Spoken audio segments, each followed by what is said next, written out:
మన ప్రభువైన యేసుక్రీస్తు పరిశుద్ధ నామములో ఈ పాడ్కాస్ట్ ద్వారా వాక్యం వింటున్న ప్రతి వారికి నా హృదయపూర్వకమైనటువంటి వందనాలు. దేవుడు మిమ్మల్ని దీవించునుగాక.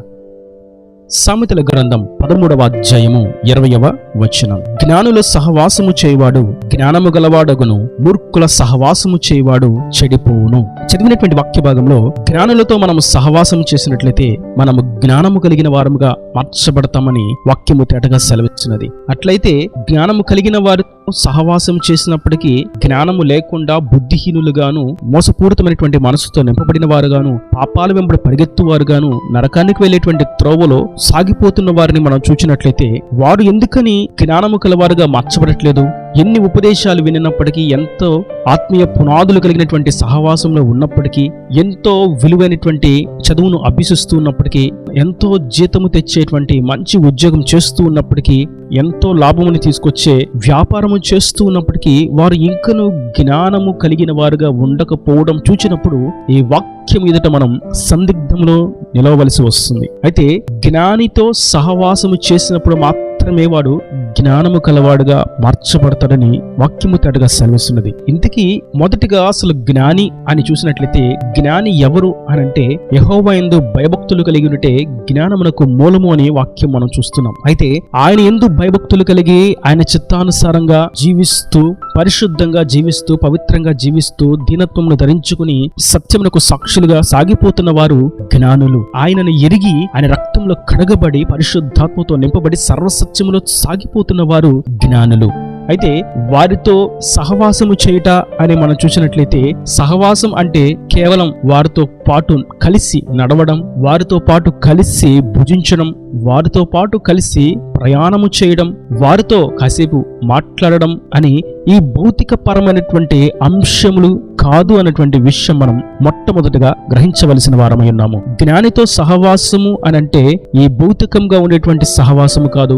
వారికి ఏదో బహుమానం ఇచ్చి వారి ఎదుట మెప్పు పొందుట కాదు, వారి ఎదుట కాసేపు కూర్చోవడం కాదు, వారి చెప్పిన మాటలను పుస్తకములో రాసుకున్నట కాదు, వారి ఇచ్చినటువంటి పాఠాలను సోషల్ మీడియాలో పంచుట కాదు, గోడల మీద పెద్ద పెద్ద అక్షరాలతో అంటించుట కాదు అనేటువంటి విషయం మనం గమనించవలసిన వారమై ఉన్నాము. అయితే జ్ఞానులతో సహవాసము చేస్తేనే జ్ఞానిగా మార్చబడతాడు అని అన్నప్పుడు జ్ఞానులతో సహవాసము చేయుట అంటే ఏమై ఉన్నది అని వాక్యములో మనం చూసినట్లయితే కొన్ని ప్రాముఖ్యమైనటువంటి విషయాలు మనం గమనిస్తాం. అది సామెతల గ్రంథం 15వ అధ్యాయము 31వ వచనం. జీవార్థమైన ఉపదేశమును అంగీకరించువానికి జ్ఞానుల సహవాసము లభించును. ఎవరైతే ఉపదేశమును అంగీకరిస్తారో, యెహోవా యందు భయభక్తులు కలిగి పరిశుద్ధంగా, పవిత్రంగా, సత్యమునకు సాక్షులుగా, మరణమైన జీవమైన ఆయన యొక్క నిత్య రాజ్యానికి వారసులుగా మార్చబడటకు సాగిపోతున్నారో, వారి ద్వారా వచ్చేటువంటి ఉపదేశమును అంగీకరించినట్లయితే అది జ్ఞానులతో సహవాసము చేయుట. ఇందుకీ వారు ఇచ్చేటువంటి ఉపదేశం ఎటువంటి ఉపదేశం? వారి సొంత ఉపదేశం కాదు, వారికి నచ్చినటువంటి ఉపదేశం కాదు, వారి ఇంట్లో విషయాలు కాదు, వారికి నచ్చినటువంటి అంశాలు కాదు, ఎదుటి వారిని నవ్వించేటువంటి విషయాలు కాదు, దురద చెవులు కలిగిన వారిని తృప్తిపరిచేటువంటి మాటలు కాదు, గాని జీవార్థమైనటువంటి ఉపదేశం, జీవము కలిగినటువంటి, జీవమునకు తీసుకువెళ్ళేటువంటి, జీవంలోకి నడిపించేటువంటి, నిత్య జీవానికి వారసులుగా చేసేటువంటి ఉపదేశాన్ని వారు చేస్తారు. అది జీవార్థమైనటువంటి ఉపదేశం. సత్యవాక్యాన్ని తేటగా సెలవిస్తారు. పరిశుద్ధ లేఖనాలను పరిశుద్ధముగానే వివరిస్తారు. పవిత్రమైనటువంటి విషయాలను వర్ణించి తెలియజేస్తారు. పాపమును ఖండిస్తారు. ఇది జీవార్థమైనటువంటి ఉపదేశం.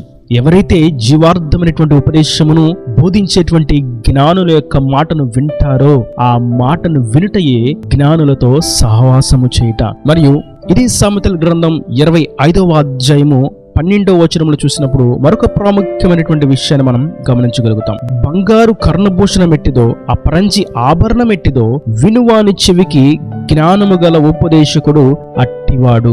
ఇక్కడ మనం చూస్తున్నాం, జ్ఞానుల యొక్క జీవార్థమైనటువంటి ఉపదేశమును వినుట అని మొట్టమొదటి చూసాం. రెండవదిగా ఆ ఉపదేశం కొరకు ఎవరైతే ఆశ పెట్టుకొని తృష్ణతో వేగిరపడుతూ చెవి గలవానిగా ఆ ఉపదేశానికి చెవి యొగ్గుతారో వారు జ్ఞానుల యొక్క సహవాసమును పొందుకుంటారు. ఇది జ్ఞానుల సహవాసము చేయటంలో ఉన్నటువంటి రెండవ విషయం. మనం ఆ ఉపదేశం కొరకు కనిపెట్టుకుని ఉండాలి. ఆ ఉపదేశం ఎప్పుడు మనకు లభిస్తుందని ఎదురు చూడాలి. ఆ ఉపదేశంలో మన ఆశీర్వాదము దాగి ఉన్నదని గుర్తించాలి. ఆ ఉపదేశం కొరకు లోకములో ఉన్న వాటన్నిటిని పెంటగా ఎంచి ప్రక్కన పెట్టి ఉపదేశం కొరకు సమయాన్ని వెచ్చించాలి. దృష్టిని కేంద్రీకరించాలి. హృదయమును లగ్నము చేయాలి.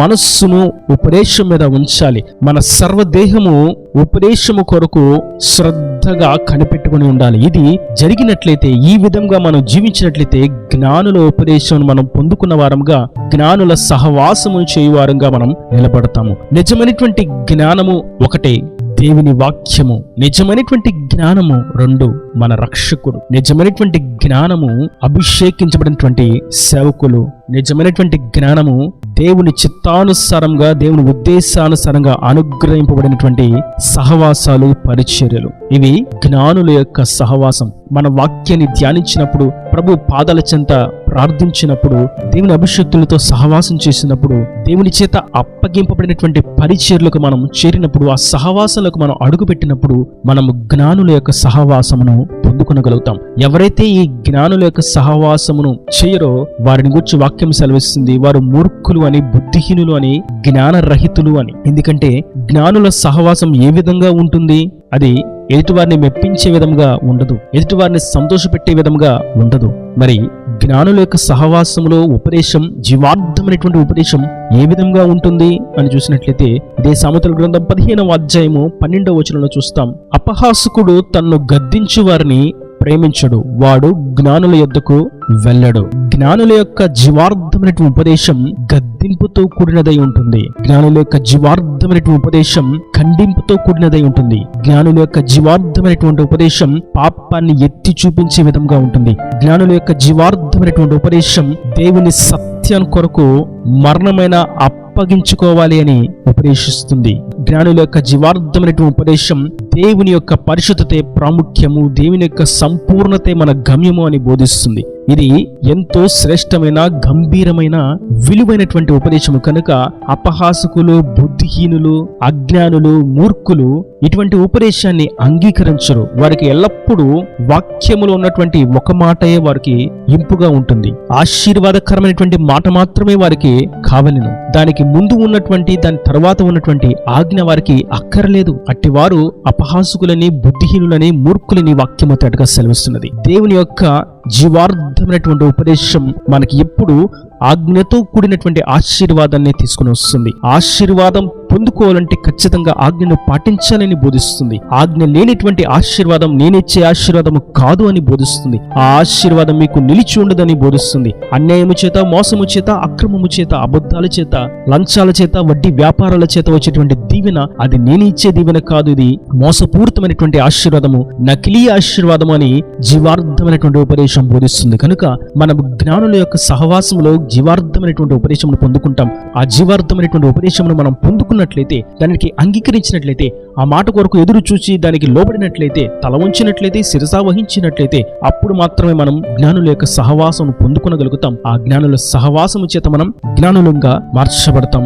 జ్ఞానులుగా మార్చబడిన వారు మాత్రమే దేవుని యొక్క కృపను గుర్తించగలుగుతారు, దేవుని యొక్క రక్షణ యొక్క విలువను గ్రహించగలుగుతారు, దేవుని యొక్క పరిశుద్ధాత్మ యొక్క సహవాసం యొక్క విలువను ఎంచగలుగుతారు, దేవుని యొక్క రాజ్య వ్యాప్తి కొరకు తృష్ణ కలిగి ఉంటారు, ఆయన యొక్క నామ ఘనత కొరకు ప్రయాసపడతారు. కనుక నిజమైనటువంటి జ్ఞానులముగా, ఆత్మీయ జ్ఞానులముగా మనం మార్చబడినట్లు జ్ఞానుల యొక్క సహవాసము చేస్తూ దేవుని యొక్క సంకల్పంలో సర్వోన్నతమైనటువంటి ఆ నిత్య రాజ్యానికి మనం వారసులుగా మార్చబడతాము గాక. ఇలా దేవుని మాటల ప్రతివాని హృదయంలో నీరు కట్టి ఫలింపచేయను గాక. ఆమేన్. God bless you. తలల వంచి కన్నులు మూసినట్లయితే మీ కొరకు చిన్న ప్రార్థన. ప్రేమ స్వరూపి కరుణ కటాక్షంబుల నా తండ్రి, నా ప్రభు వాక్యాన ప్రతి వారిని మీ నిండలుగా దీవించండి, ఆశీర్వదించండి. జ్ఞానులతో సహవాసము చేయవాడు జ్ఞానము గలవాడవుతాడు అని ఈ వాక్యం ఎంతో తేటగా సెలవిచ్చి ఉండగా, నా తండ్రి, జ్ఞానులతో సహవాసం అంటే ఉపదేశాన్ని అంగీకరించాలని, ఆ ఉపదేశం కొరకు కనిపెట్టుకుని ఉండాలని, లోబడాలని, శిరస వహించాలని మీరు సెలవిచ్చారు. ఈ వాక్యాన్ని ప్రతి వారు జ్ఞానులుగా మార్చబడినట్లుగా, ఈ జీవార్థమైనటువంటి ఉపదేశమునకు చెవియొగ్గిన వారుగా, శిరస వహించిన వారుగా, నీ ద్వారా ఆత్మీయ జ్ఞానమును పొందుకున్న వారుగా, జ్ఞానులుగా ఎంచబడినట్లుగా కృప దయచేసి నీ రాకడ రాజ్యాన్ని సిద్ధపరచమని, మరి ప్రతి అవసరతను అక్కర్ను నీ మహిమలో తీర్చమని యేసు పరిశుద్ధ నామమున ప్రార్థించి వేడుకుంటున్నాను తండ్రి. ఆమేన్. ఆమేన్.